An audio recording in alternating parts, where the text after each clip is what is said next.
And I think this is such a great time to step back and say, what is it that we've always done and why?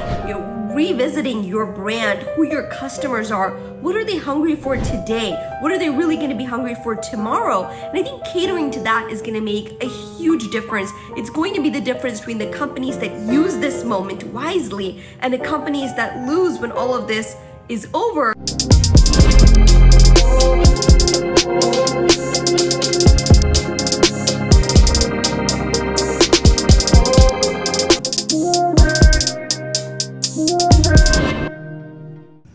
Hey everyone, this is Shama Hyder here, and I wanted to talk about a topic that I've been getting a lot of questions around, which is what does post-COVID world look like, in terms of marketing to our customers, this business world, what are we going into? And I think this is such a fabulous question. In fact, I just spoke last week to a reporter from the American Marketing Association, and they were doing a whole piece on, what happens to companies whose conferences have been canceled and trade shows have been canceled.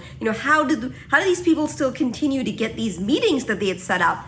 And, it really dawned on me that I think what everyone is trying to do, or so many companies are trying to do, is they're still trying to force a round peg into a square hole or vice versa. They're really trying to make something work that worked for the world before, but doesn't make sense now. And what I mean by that is, it's a really good time to step back and say, we've been doing these things because of, and fill in the blank. And so many times when I ask this question about, why are you going to this trade show, to this company, for example, they'll respond with, well, that's what we've always done. And I think this is such a great time to step back and say, what is it that we've always done and why? And, asking that question about why and, revisiting your brand, who your customers are, what are they hungry for today? What are they really going to be hungry for tomorrow? And I think catering to that is going to make a huge difference. It's going to be the difference between the companies that use this moment wisely and the companies that lose when all of this is over, because they haven't really focused, they haven't sat back and said, okay, great time to reevaluate where we are, where we want to be. So, I was thinking about what's the framework, right, look like for this new age. And I wanted to give you some parameters, some things to help you really think about what this, post-COVID world is going to look like, at least for the near-term future. Eventually things may go back to a different kind of normal. I don't want to say, where we've always been, but I think these guideposts will really help you as you think about where you want your career, your brand to move into the future. So I've got 3 R's for you and then 3 C's, because I just find that it really helps to remember information like that, right? So here's the 3 R's you need to keep in mind. The first is repetitive. This is going to be absolutely key. And did I say this is going to be absolutely key? See what I did there? A little repetition for you. Because the noise is just so mind-boggling right now. And it's not just the external noise of the media, it's all our internal chatter too.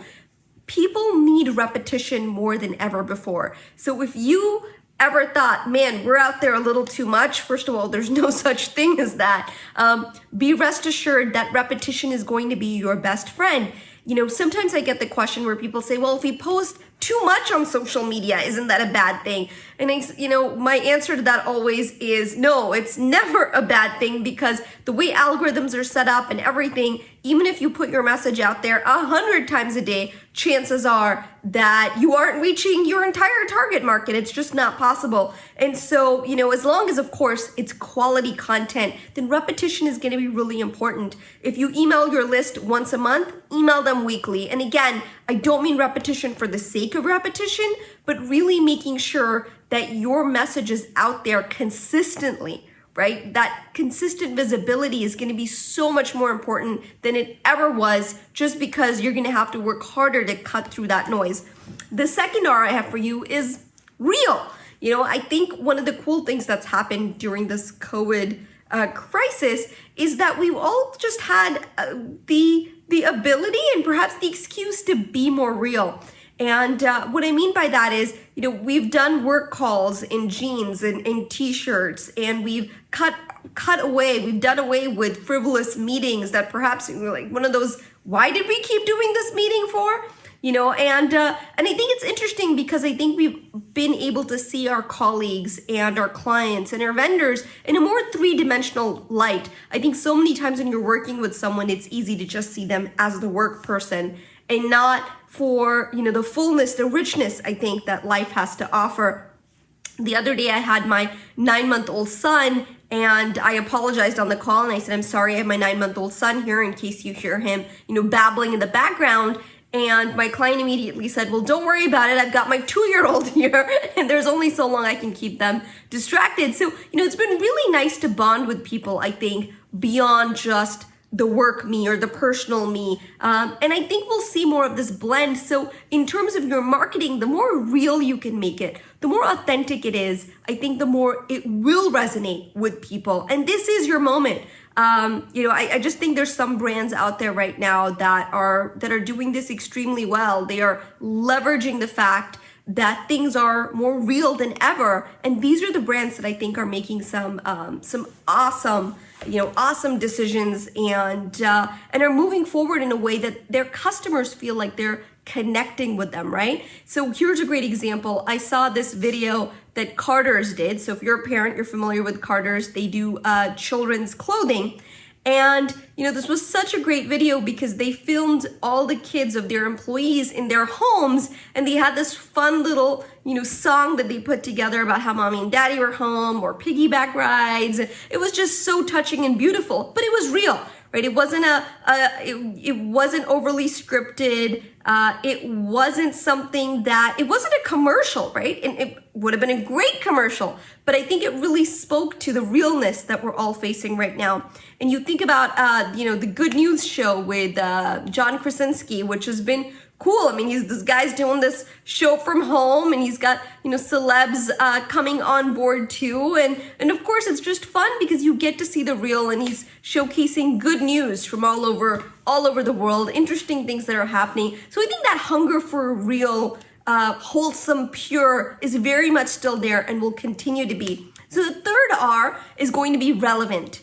And this goes, to my first message as well. You can be repetitive, but you want to make sure it's relevant, because let's say that you do get someone's attention. Boy, you better make sure that if you've gotten their attention, they feel like, wow, this was worth giving my attention to, right? So I think this idea of just doing something for the sake of grabbing someone's attention just doesn't work anymore. I think you really have to think about, how is this relevant to my audience at this very minute? And so the 3 R's, being repetitive, being real, and staying relevant. These 3 R's are going to be, I think, the foundation, this new framework of how we move forward. And, my buddy Chris Brogan used a great analogy. He said, it's like we're building on the sand. And I think that's so true, which is, things are very fluid right now. But within that fluidity, without that sense of control and static, we're able to create something really beautiful. And I think there's something really powerful about that. All right, so I gave you the 3 R's. Here's now the 3 C's, which I think are also going to help. Again, think of these as guideposts, the framework for our new world. So the first is compact, right? Very simply, the shorter something can be, the better. And I know there's all this stuff about, well, if something's longer, people will still enjoy it. And yes, that's true. But I think more than ever before, people want to know, what's the bottom line? How can I, is this a tweetable, right? Can I get something in a quicker, faster format? And so I think the more you can compact, think about how you can get your messaging to be sharper, snappier. It'll make a big difference. We at Zen, for example, we say, if you have a moment, we provide the momentum. So simple as that. So think about how you can make your messaging, everything that you're doing, as compact as possible without, of course, losing the value. There is such a thing. And then, of course, the second C is contactless.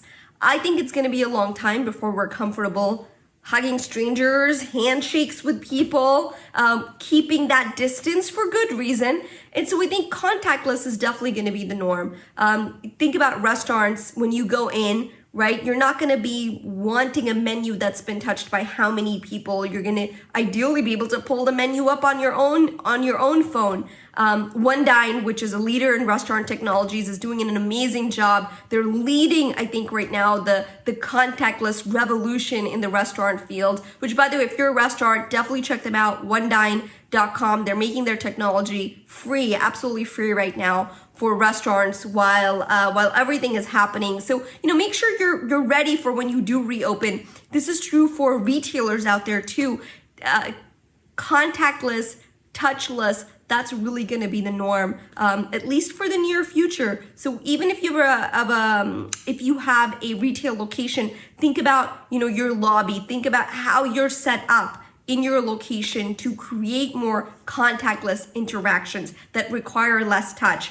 And the third C, I think, is really going to be collaborative, which I'm excited about. I think we're going to see a lot more creation and collaboration where before it just wasn't considered a done thing. And speaking of brands who are leveraging this moment, I think Pepsi really did great while they were in the news for cutting their marketing. What they're really doing is just, again, using these principles to say, where do we focus best? And they're being collaborative. They've sponsored the John Krasinski's Good News show that I was talking about earlier. So I think we're going to see a lot more collaborations, a lot more people teaming up with influencers, both in B2B and B2C. So these are my guideposts for you for, I think, what's going to happen as business reopens and where your marketing really needs to be. So let me rephrase that for you. 3 R's and 3 C's. So the first is repetitive. If you feel like you've said it too many times, I promise you haven't. Your marketing needs to cut through all this bull jive right now. It needs to be repetitive. 2, it needs to be real. I think it's nice. We're starting to see people and organizations become less one-dimensional. And I think that's a wonderful thing. And your customers are going to expect more of this. 3, relevant. Make sure that your message, your brand, the things that you are putting out there are relevant to your customers. No more of this getting attention for the sake of getting attention. And then my 3 C's, right? Compact, make sure that whatever it is can be understood quickly, it's snappy, it's clear, it's concise. And then contactless. I think for the near future, we're gonna need to be, less contact. And I'm a Texas girl. I love handshakes and hugs, and so this is gonna be hard, but we're gonna get through it together. So if you have a restaurant, if you have any kind of actual physical location, think how you can encourage more contactless because it'll make your customers feel safer. And then collaborative. I think we're gonna see a great renaissance of brands collaborating with influencers, with creators, with more creativity that I think we've seen in a minute, just as, whenever things slow down in this way, creativity flourishes. So these are my, I think, hallmarks for your guideposts and the framework for where I believe that marketing and business is really headed. So get your ducks in order. This is your time. This is your moment. Absolutely own it. Hi there, this is Shama Hyder again. Thank you so much for watching my videos. I super appreciate it. Please share if you find this information valuable. Do comment. I love hearing from you. And be sure to subscribe. That way you don't miss a single thing.